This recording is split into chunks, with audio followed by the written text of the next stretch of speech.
Tanggapannya ya ribet ya kalau untuk bagi penumpang ya.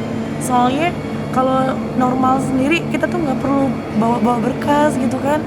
Terus apa-apa ngantri gitu kan. Takut kita tuh misalnya kita pesawat kita jam berapa, karena ada pemberkasan ini kita harus datang lebih awal lagi. Jadi waktu kita tuh agak lebih banyak di perjalanan gitu loh. Untuk pemberkasannya aja itu membuat ribet, ngantrinya panjang. Kalau kayak gini kan nggak seberapa, tapi kalau di bandara lain tuh panjang mas. Kasian kalau ada orang tua bawa. Atau mungkin karena penumpangnya hari ini nggak terlalu ramai atau gimana? Apa? Penumpangnya nggak terlalu ramai hari ini atau gimana? Nggak nunggu lama gitu? Iya nunggu lama, apalagi kita transit ya ke Jakarta. Banyak kendalanya sih mas, dari pemberkasannya aja yang ribet. Apalagi mesti cek gitu ya, rapid test itu membebankan penumpang sebenarnya. Kan belum tentu dia positif ya. Kayak gitu aja sih, karena protokolnya dari pemerintah ya, jadi buatnya jadi semuanya ribet. Itu aja sih kendalanya kalau saya. Ya mungkin di sini ya yang saya jadi ini kan kalau memang rapid test kayak gitu syarat memang untuk terbang buat keamanan.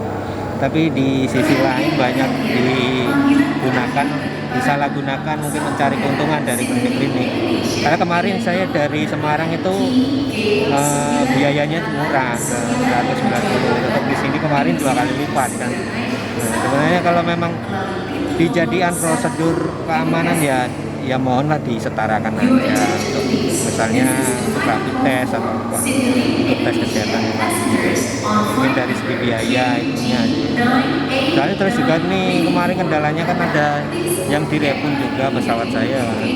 Pesawat yang ke Semarang itu kemarin dari maskapai dibatalin gara-gara mungkin banyak yang minta dibatalin gitu karena susah karena awal-awal mencari ini sih pemberkasannya itu. Karena nggak semua daerah kan ada yang menyediakan rapid test itu, fasilitas kesehatan rumah sakitnya nggak semua kota ada kan gitu. Apalagi kalau tujuan kita kata sebenarnya kemarin saya kan ke Lahat ini, adanya Lahat itu hanya beberapa rumah sakit dan itu pun mahal banget gitu. Begitu sih aja itu. Jangan lupa subscribe, share, komen, dan like ya.